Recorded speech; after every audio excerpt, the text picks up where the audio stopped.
I never thought going through my mom's old photo albums would turn my world upside down. It was supposed to be a simple task, helping her organize pictures for my dad's 60th birthday slideshow. We were sitting in her cluttered craft room, surrounded by decades of memories stuffed into shoeboxes and manila envelopes, when I found the envelope that changed everything. It was tucked behind a stack of Christmas photos from the early 2000s, yellowed with age and sealed with brittle tape. The handwriting on the front wasn't my mom's. It was shakier, more urgent. All it said was, "Sarah, keep safe, Em." My mom had stepped out to make coffee, so I peeled back the tape, telling myself I was just being helpful by sorting everything. Inside were maybe 20 photographs, all featuring the same man.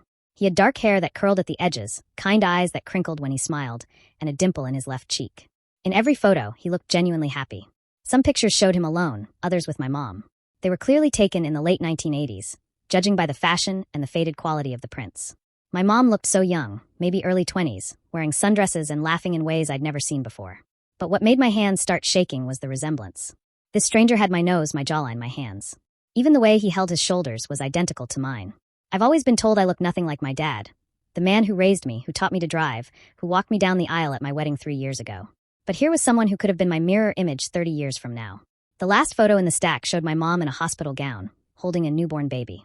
The man was beside her, his hand on her shoulder, both of them staring down at the infant with pure adoration. On the back, someone had written Michael, Sarah, and baby Emma, September 15th, 1989. My birthday is September 15th, 1989. I heard my mom's footsteps in the hallway and quickly shoved the photos back into the envelope, my heart hammering against my ribs. She walked in carrying 2 steaming mugs, took one look at my face, and immediately knew something was wrong. "Emma, what is it, honey?" I held up the envelope with trembling hands. "Mom, who is Michael?" The coffee mug slipped from her fingers and shattered against the hardwood floor, sending hot liquid splashing across the room. My mom's face went completely white, and she gripped the back of her chair so hard her knuckles turned bone pale. "Where did you find that?" Her voice was barely a whisper. "It was with your photos." "Mom, is this man my father?" The silence stretched between us like a chasm. I watched my mom's face cycle through emotions, fear, grief, resignation, and finally, something that looked like relief. She sank into her chair and covered her face with her hands. "I never wanted you to find out this way." Those 7 words confirmed what I already knew in my bones. The man who raised me, who I call Dad, who walked me down the aisle, and whose last name I carried until I got married, wasn't my biological father. This Michael person, whoever he was, had contributed half my DNA and then seemingly vanished from our lives. "Tell me everything," I said, my voice stronger than I felt. My mom looked up at me with red-rimmed eyes. He was the love of my life. We met when I was 21, working at that little bookstore downtown. He was a graduate student at the university, studying literature. He was brilliant, Emma. He could quote entire poems from memory, and he saw beauty in everything. When he looked at you, even as a tiny baby, he would describe all the adventures you'd have together, all the books he'd read to you. She picked up one of the photos, tracing the man's face with her finger. "We weren't married, but we were planning to be. He proposed when I was 7 months pregnant with you. Said he'd been carrying the ring around for months, waiting for the perfect moment." "What happened to him?" My mom's face crumpled. 3 weeks after you were born, he was driving home from the library late one night. A drunk driver ran a red light and hit him head-on. Michael died instantly. The words hit me like physical blows. My biological father hadn't abandoned us. He'd been stolen from us. All these years, I'd assumed he was some deadbeat who'd run off when things got serious. I'd even felt grateful that my mom had found my dad, who'd been willing to step up and raise another man's child. "Why didn't you tell me?" I asked, though I wasn't sure I wanted to hear the answer. "Because Richard saved us," she said simply. "Your dad, Richard, he knew Michael. They were friends from work. Richard had been in love with me for years, but he never said anything because he knew about Michael and me. After the accident, I was a mess. 22 years old, widowed before I was even married, with a newborn baby and no idea how to move forward." She stood up and began pacing, like the movement helped her organize her thoughts. "Richard stepped in immediately. He helped with the funeral arrangements, brought us groceries, stayed up with you when I couldn't stop crying long enough to function. 6 months later, he asked if he could adopt you officially. He said he wanted to be your father in every way that mattered, and he wanted to make sure you'd always have security and stability. I thought about my dad, Richard, and how he'd never once made me feel like anything other than his daughter. He'd been at every school play, every soccer game, every parent-teacher conference. He'd stayed up all night helping me with science projects and teaching me to parallel park. When I brought boyfriends home, he'd grill them with the protective intensity of any biological father. Does Dad know that I know? No. We agreed never to tell you unless you asked directly. We thought it would be easier for everyone if you just grew up thinking Richard was your biological father. Maybe that was selfish, but we were young and scared and trying to do our best. I looked down at the photos scattered across the table. Did Michael have family? Do I have grandparents, aunts, uncles, cousins I've never met?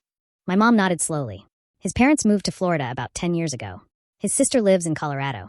I stayed in touch with them for a few years after he died, but it was too painful for everyone. They'd send Christmas cards with pictures, asking about you, but eventually we all just drifted apart. Do they know about me? They know you exist. Michael's mom, Patricia, she held you when you were a baby. She said you had his hands. My mom smiled through her tears.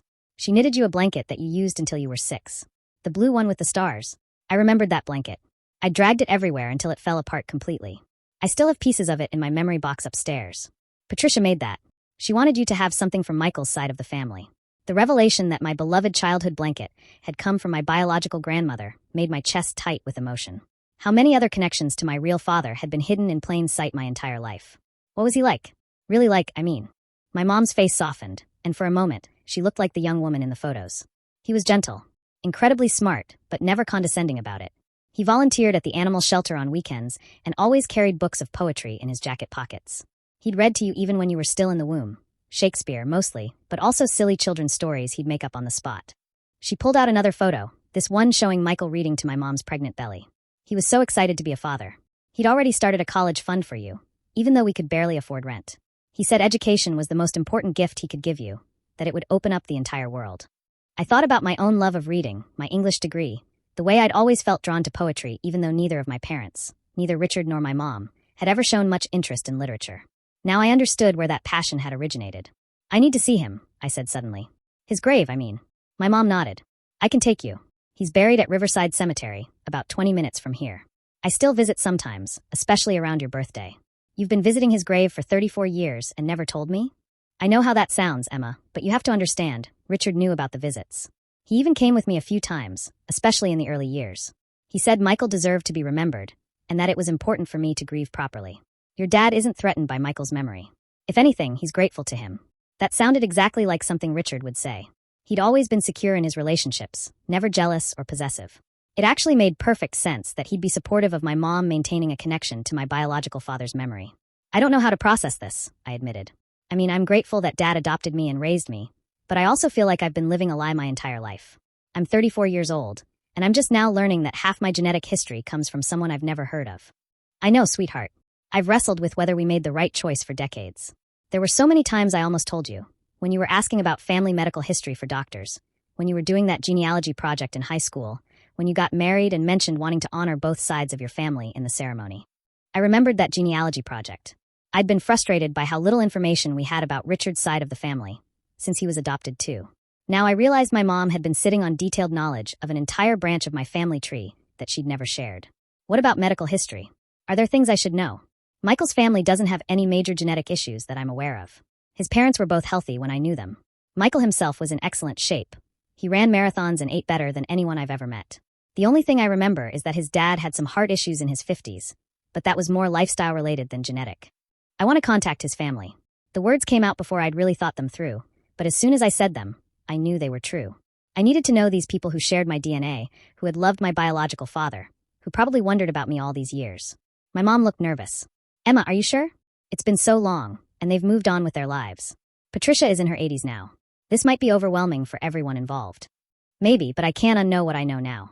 I can't just pretend I never found these photos and go back to thinking Richard is my biological father. That ship has sailed. What are you going to tell Richard? The question I'd been dreading. How do you tell the man who raised you, who considers you his daughter in every way that matters, that you've discovered he's not your biological father, and that you want to pursue a relationship with your real father's family? I'm going to tell him the truth. Dad deserves honesty, especially about something this important. He's going to be hurt that you found out this way instead of hearing it from us. Maybe, but he'll be more hurt if I keep it secret and he finds out later. Besides, this doesn't change how I feel about him. He's still my dad. He's still the person who raised me and shaped who I am. Learning about Michael doesn't erase 34 years of Richard being my father. My mom relaxed slightly. You're right. You've always been wise about relationships, even when you were little. I get that from Dad, I said, and we both smiled. What do you want to know about Michael? I mean, besides what I've already told you. I settled back into my chair, realizing this conversation was far from over. Everything. Start from the beginning. How did you meet? What was your first date like? What were his dreams? What would he think of who I became? For the next 3 hours, my mom told me stories I'd never heard.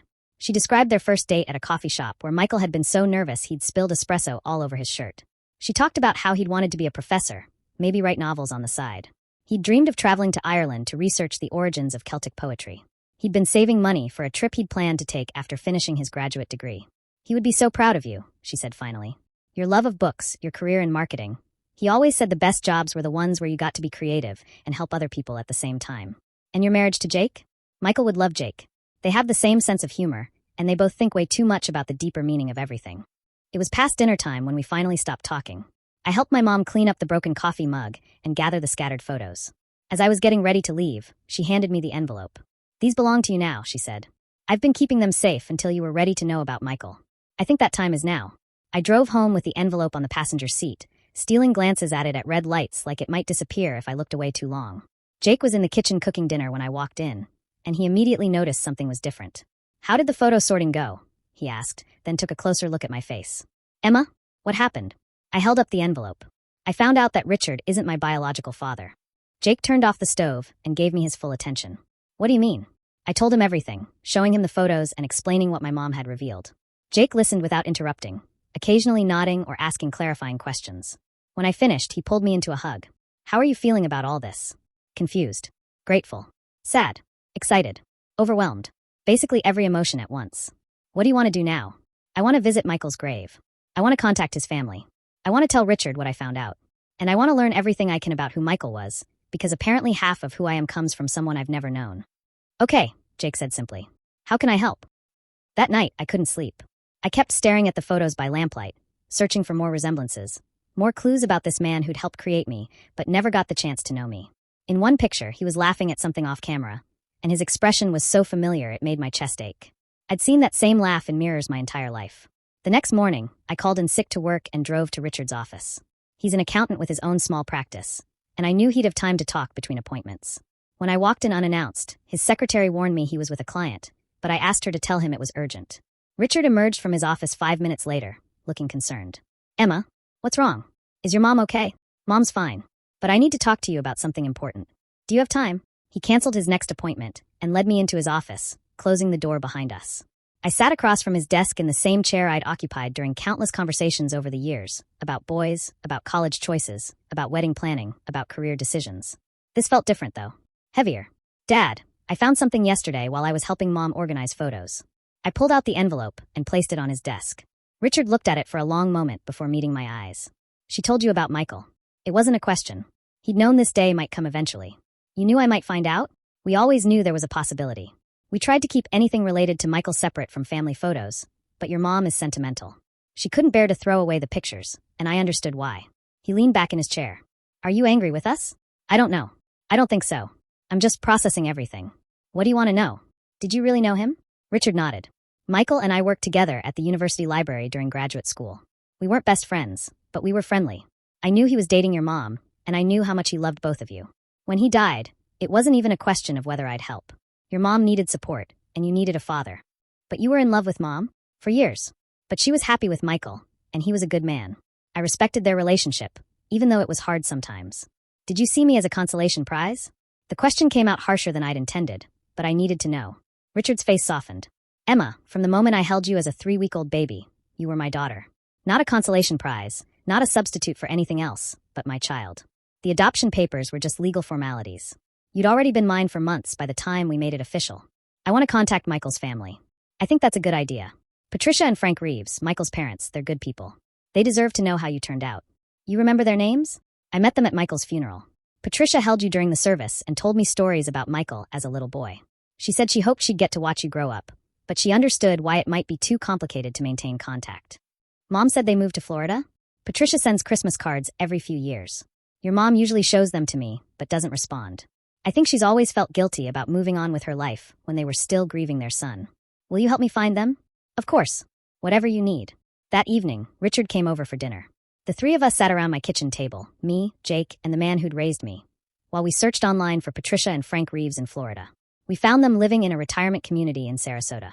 Richard helped me craft a letter explaining who I was and why I was reaching out after all these years. Are you nervous? Jake asked as I sealed the envelope. Terrified, I admitted. What if they don't want to hear from me? What if seeing me just brings back painful memories about Michael? What if they've been hoping to hear from you for 34 years? Richard countered. What if you're the best gift they could possibly receive? 2 weeks later, my phone rang while I was at work. The caller ID showed a Florida area code. Is this Emma? The voice was elderly, female, with a slight southern accent. Yes, this is Emma. Oh, honey, this is Patricia Reeves.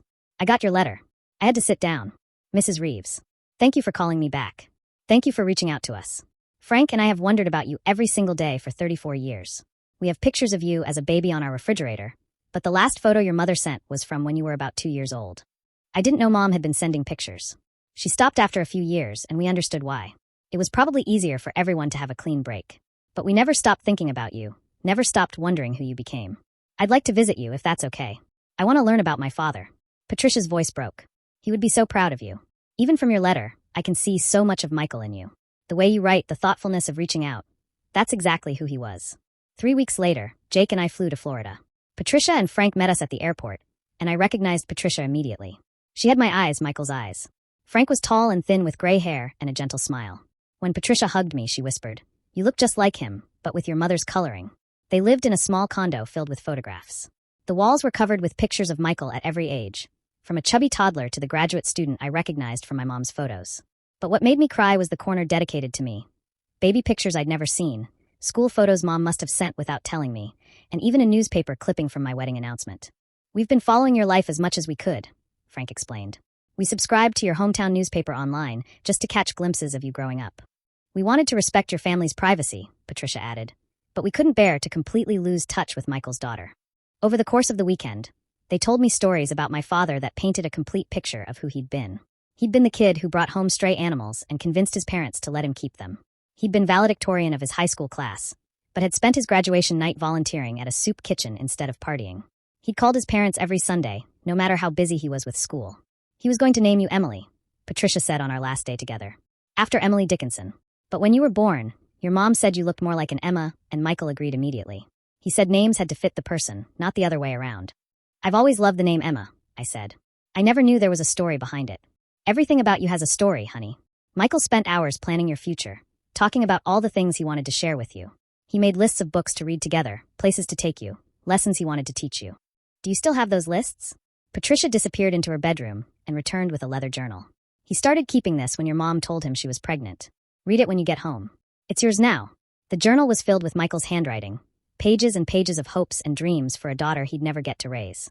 He'd written about teaching me to ride a bike, helping me with homework, walking me down the aisle at my wedding. There were book recommendations organized by age, from picture books for a toddler to classic literature for a teenager.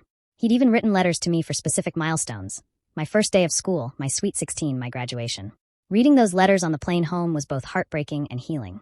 This man I'd never known had loved me completely before I was even born. He'd planned a lifetime of shared experiences that would never happen, but his love had been real and deep and lasting.